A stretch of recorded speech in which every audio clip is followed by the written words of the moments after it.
Voy a hablar con claridad, sin alarmismo, pero sin ingenuidad sobre el Mar Caribe, porque veo a muchas personas desconfiando, dudando o incluso menospreciando los movimientos militares de Estados Unidos frente a Venezuela, creyendo que no puede pasar nada, que Estados Unidos no se atrevería o que no tiene cómo justificar una acción militar. La historia demuestra exactamente lo contrario. Estados Unidos no actúa de forma improvisada y tienen que entenderlo. Cuando decide usar la fuerza, primero prepara el terreno durante meses y en algunos casos durante años, no solo en lo militar, sino también en lo político, en lo legal o en lo comunicacional. Miremos los hechos. Afganistán no fue atacado de un día para otro. Hubo años de inteligencia previa, redes internas, vigilancia constante, y cuando ocurrió lo del 11 de septiembre, el ataque comenzó en menos de un mes, porque ya todo estaba listo. Irak tampoco fue improvisado. Estados Unidos pasó entre 6 y 8 meses acumulando fuerza en la región, preparando la opinión pública y construyendo una narrativa legal antes de disparar un solo misil. Otro caso fue el de Kosovo. Kosovo tampoco fue espontáneo. Hubo meses de preparación antes de que la OTAN iniciara una campaña aérea sin invasión terrestre bajo una justificación política y humanitaria. En todos estos casos, el patrón fue el mismo. Primero inteligencia, luego normalización, después justificación y finalmente la acción. Ahora, ¿cómo podemos comparar esto con Venezuela? Hoy Estados Unidos tiene meses de presencia naval, aérea y de inteligencia sostenida en el Caribe. Vuelos militares constantes, movimientos marítimos repetitivos, operaciones que no son ataques, pero tampoco son gestos inocentes. Ese patrón no es casual y tienen que entenderlo. Es exactamente lo mismo que hemos visto antes, en hechos antes de que estos escenarios llevaran a una acción militar. Ahora, Venezuela no es el Medio Oriente y eso es clave que tenemos que entender. En Sudamérica existen trabas legales y políticas mucho mayores para una intervención directa de las que existen en el Medio Oriente, como la Carta de la ONU, el principio de no intervención de la OEA, la intención mediática inmediata y otros tratados. Por eso, una invasión clásica sería extremadamente costosa para los Estados Unidos. Entonces se preguntan, ¿no va a ocurrir? ¿No va a pasar nada?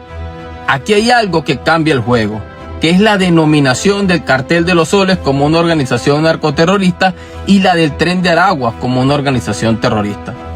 Con esa narrativa, Estados Unidos ya no necesita decir que va a atacar un Estado, puede decir que va a atacar organizaciones terroristas transnacionales, exactamente como lo hizo en Afganistán, en Siria o en Irak.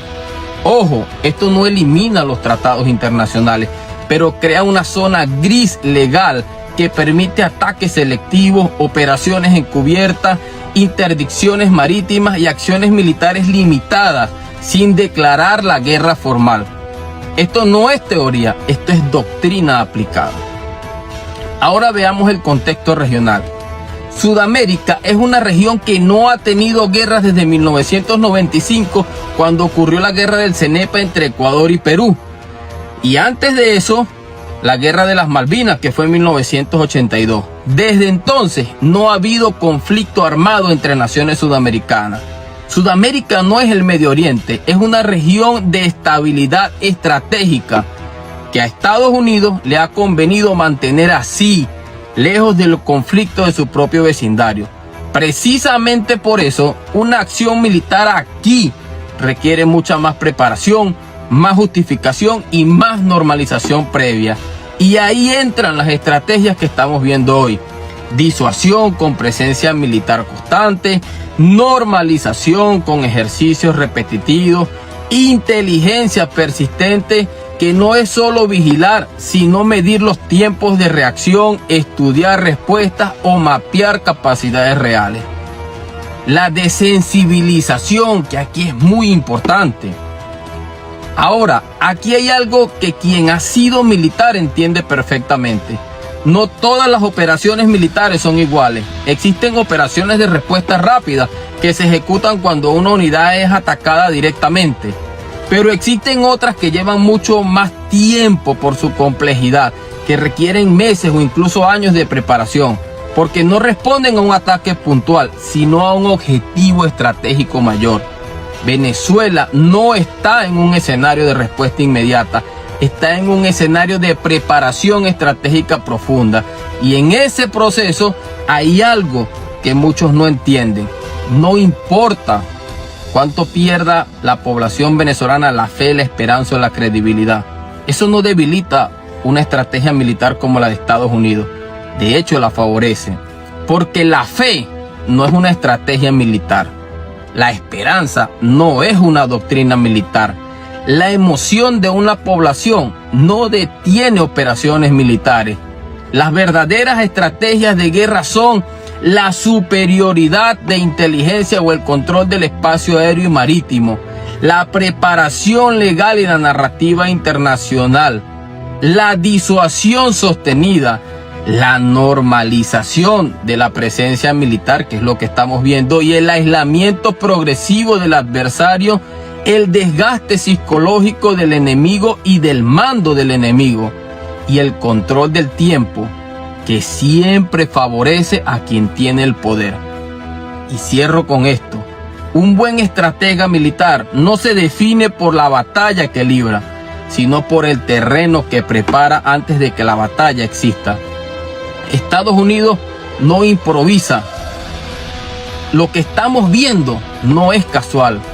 Nada ocurre sin una razón de ser. Antes de cualquier acción militar, Estados Unidos se blinda en lo militar, en lo político, en lo legal y en lo comunicacional. Quien confunde el silencio con debilidad, paciencia con incapacidad o desgaste con derrota, no ha entendido cómo se planifican las guerras modernas. Y en estrategia, el error más costoso es creer que porque hoy no pase nada, mañana tampoco pasará. Allí se las dejo. Voy a hablar con claridad, sin alarmismo, pero sin ingenuidad sobre el Mar Caribe, porque veo a muchas personas desconfiando, dudando o incluso menospreciando los movimientos militares de Estados Unidos frente a Venezuela, creyendo que no puede pasar nada, que Estados Unidos no se atrevería o que no tiene cómo justificar una acción militar.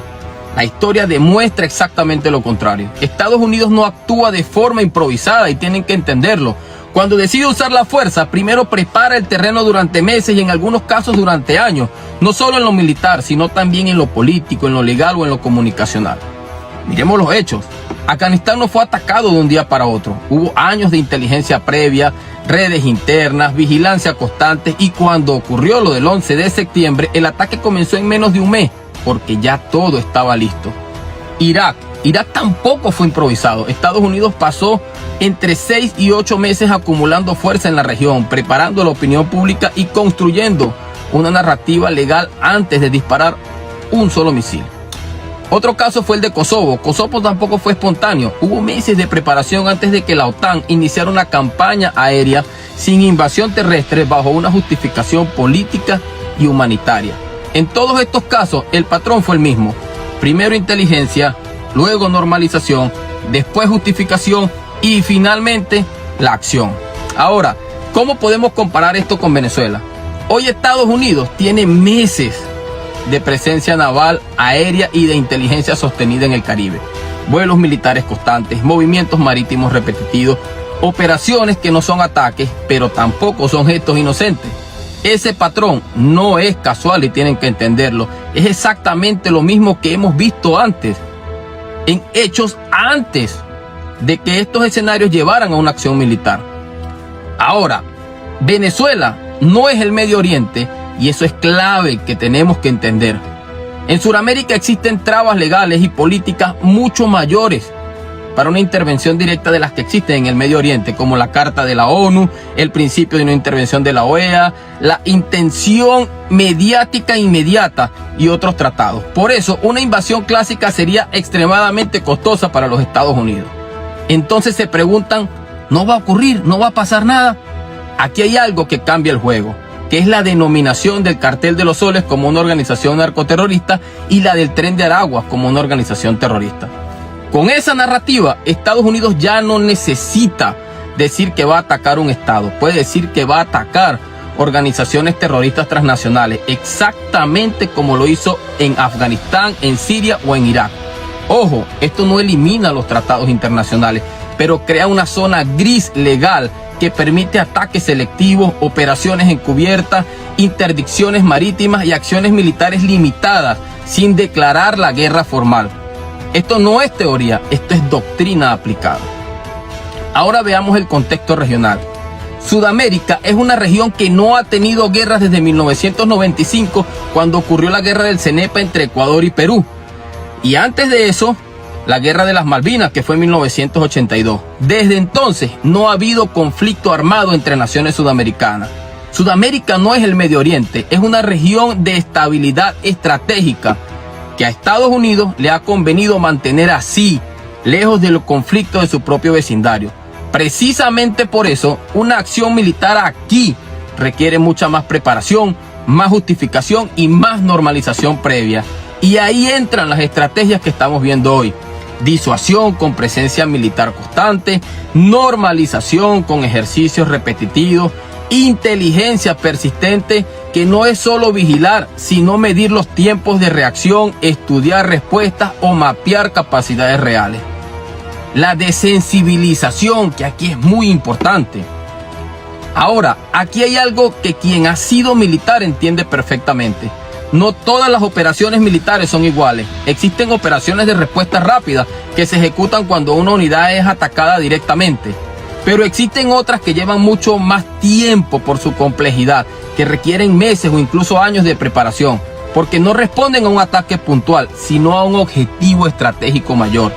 Venezuela no está en un escenario de respuesta inmediata, está en un escenario de preparación estratégica profunda. Y en ese proceso hay algo que muchos no entienden.